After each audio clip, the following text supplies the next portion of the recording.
अब शिवाजी के बाद जो शासनकाल रहा है उसके बारे में बात करें।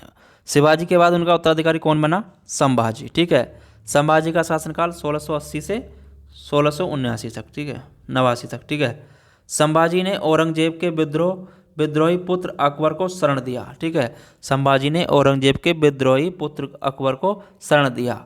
इस कारण औरंगजेब ने दक्कन पर आक्रमण कर दिया था। ठीक है, इस कारण औरंगजेब ने दक्कन पर किया था आक्रमण। ठीक है, 1689 ईस्वी में मुगलों के विरुद्ध युद्ध में संभाजी को बंदी बना लिया गया। इसके बाद उनकी हत्या कर दी गई। ठीक है, संभाजी के बाद राजा राम।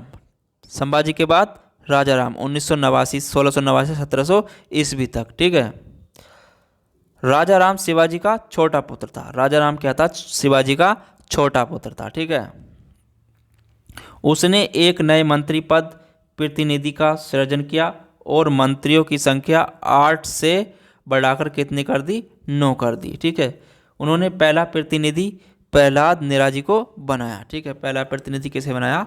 प्रहलाद निराजी को। ठीक है,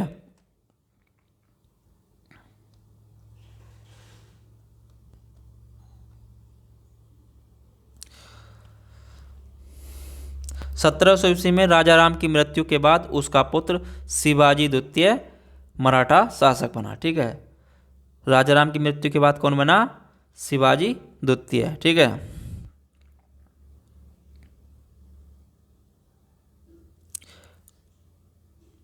शिवाजी द्वितीय कब तक रहा? 1700 से 1707 ईस्वी तक। ठीक है, राजा राम की मृत्यु के बाद उसकी विधवा ताराबाई ने अपने पुत्र शिवाजी द्वितीय को गद्दी पर बैठाया। ठीक है, और स्वयं उसका संरक्षक बन गई। ठीक है, स्वयं उसकी संरक्षक बन गई। 1707 में मुगल बादशाह बहादुर शाह ने शाहू को गुलाम कैद से मुक्त कर दिया। ठीक है, और दक्कन पहुंचने पर शाहू और ताराबाई राजा राम की पत्नी के मध्य गृह युद्ध छिड़ गया। ठीक है,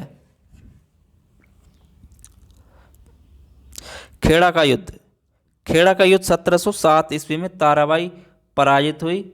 समझौते के अनुसार ताराबाई और शाहू के ने राज्य को आपस में बांट लिया। इस युद्ध में शाहू की सहायता पेशवा बालाजी विश्वनाथ ने की थी। ठीक है, 1707 में क्या हुआ था? खेड़ा युद्ध। किसके बीच? ताराबाई और शाहू के बीच। ठीक है,